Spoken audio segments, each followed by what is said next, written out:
Welcome back to the Kaspa Silver YouTube channel. Today's video, we have a ton of things to cover about Kaspa. There's been a lot of news that has come out over the past week, like always, which is really good for Kaspa. So let's go ahead and get into it. So to start off, Kaspa, welcome to the Billionaire Club. Kaspa is officially now $1 billion worth in market cap. And it's pretty insane what Kaspa has done in a bear market. You see the current price right now is sitting at about 5 cents. Trading volume has been insane, about $40 million worth of trading volume. Our market cap ranking is currently sitting at number 44. We are currently now in the top 50, and Kaspa doesn't seem like it wants to slow down anytime soon. But personally, I'm really not even FOMOing in at all. I've been buying way lower and have been dollar cost averaging in every single week. I'm currently lowering my dollar cost average now because currently Kaspa is in like new territory that's never been before, and I'm not really concerned about FOMOing in anymore. This is a long-term hold for me, and I think to be safe with my money, I'm just gonna simply lower my dollar cost average that I do every single week and keep buying for the long term because I see a lot of future potential and value in Kaspa. But of course, a correction, in my opinion, is needed, and this will not go on forever. The euphoria is super high for Kaspa. There's a lot of price prediction videos saying that it's going to go to $10, whatever, going to be a millionaire overnight or whatever, and I'm pretty sure this is not going to happen, and a lot of people are FOMOing, and I'm pretty sure. So just be cautious, guys. Don't do anything stupid with your money.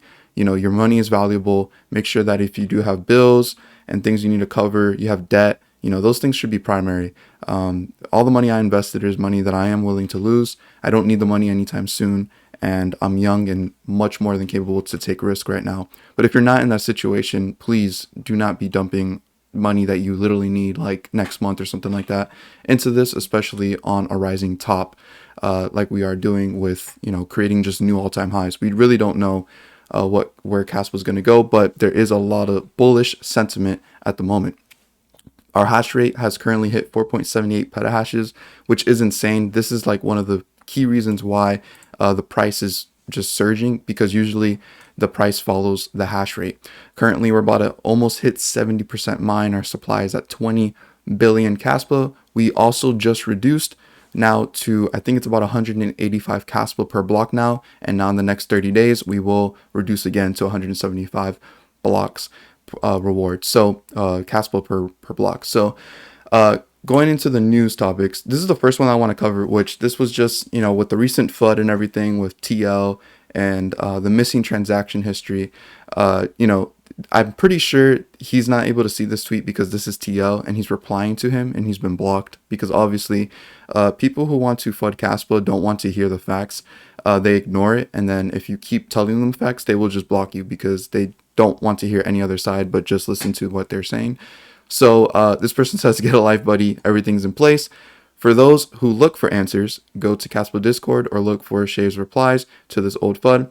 This pic is from the Discord. Currently, this is like one of the developers for Kaspa, and it says, yeah, I try to parse all the data deers I got so far. The earliest I got is 2021 11/13. I think we launched in 11/07, so that's 6 days of missing. So this was with the FUD concerning that there was months of missing transaction history, and so far we have narrowed it down to only missing 6 days, which again is really not that big of a deal. You can literally go into the Discord, go all the way back to November 7th, and actually see everyone talking there and maybe kind of analyze what was going on with the amount of Kaspa that was around during that time. And I'm pretty sure you're not going to find anything, even though people think, I don't know, you're going to find something. But anyways, moving on. Another news topic is, of course, BitBoy Crypto, a YouTuber that has over 1.5 million subscribers, was covering Kaspa on his YouTube channel. And I was pretty surprised that he actually decided to cover it finally. The live stream was pretty difficult to watch. He was kind of doing a deep dive into it. And he tried to get through it, and he learned a little bit about Kaspa. He bought like 500,000 Kaspa on stream, which was just very not wise thing to do. I guess that could be a reason why the price has surged on top of that, because he did do something like that, which is just not something I would ever do. But he has the money to do stuff like that. But anyways, he did, tweet about Kaspa too. He was mistaken thinking that the tier one exchange crowdfund that we were doing to get listed on a new exchange wasn't finished. It was finished, but he did tweet it out, and he was about to literally donate money to it. So he's definitely interested in Kaspa. And on stream, he also mentioned that he was gonna start mining Kaspa with one of his workers there that actually do mining for crypto. So moving on, we got an exchange listing. So this one is coinstore.com. It listed Kaspa. This crypto exchange, I looked it up, and obviously it's not available in the US. It's really exchange based in Europe. So it's just good that more exchanges are listing us, because that just means that there's more access to Kaspa. But of course, America still does not have a good exchange that allows withdrawals of Kaspa. There's only Uphold. And so to me, this is insane that Kaspa is hitting $1 billion market cap, and we still don't have a solid US exchange. So to me, that's like a huge bullish catalyst for Kaspa. But it's just insane how in the world that we're hitting these kind of market caps without even having that yet. So let's see what the future holds for Kaspa. This one was pretty interesting here. This is an article that someone wrote about, together towards success, Ice River and CoinPal supporting Kaspa ecosystem. And this is just good to know about adoption and what's going on here. But the most interesting paragraph in this article was that through CoinPal's efforts, numerous online stores, including major platforms like IGV.com and XTrendSpeed, have embraced the Kaspa revolution. Moreover, in the third quarter, CoinPal is planning to launch a global credit card that supports Kaspa top-ups, enabling Kas holders to seamlessly make transactions worldwide and fostering the widespread adoption and utilization of cryptocurrencies.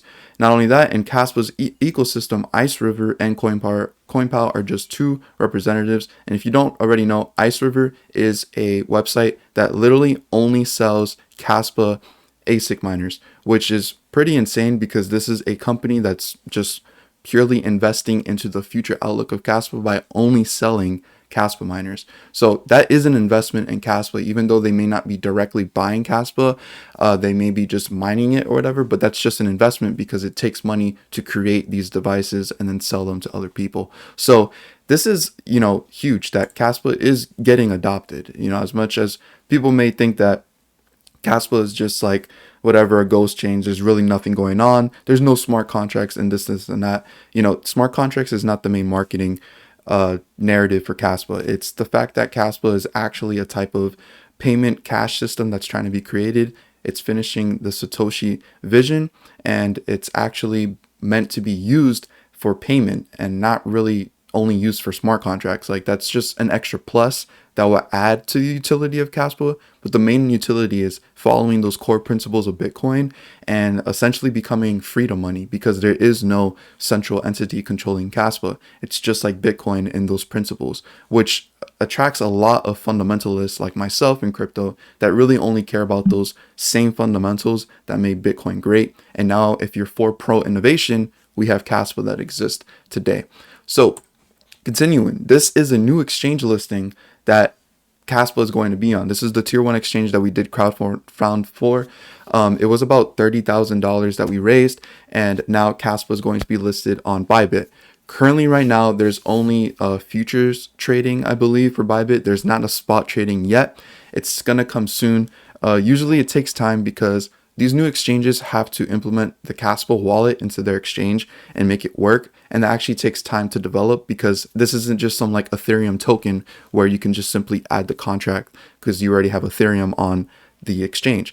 This is a brand new coin, new technology, and they literally have to implement it basically from the ground up so that it can actually support on these exchanges. So the spot trading for Kaspa on Bybit is not there right now, but there is future trading. But this is going to be a new exchange, which is pretty much a tier one exchange, has tons of volume. It is in the top 5 of tier one exchanges. So this is obviously good news for Kaspa. Next is another exchange listing, which is some exchange called CoinRabbit. I really don't know anything about this, but nonetheless, any exchange listing is good for Kaspa because we do want that adoption to be there. And just like Bitcoin is like the standard to be on any exchange. And of course, Kaspa wants to take that standard as well, that if an exchange gets created or is existing, Kaspa should be on there because it is wanted by the masses. because of the fundamentals and the principles that Kaspa stands by. So this is pretty much all the news that I got for today.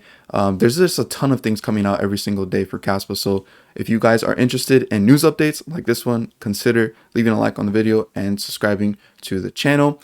I hope you guys did enjoy that. And as always, don't be average, be different.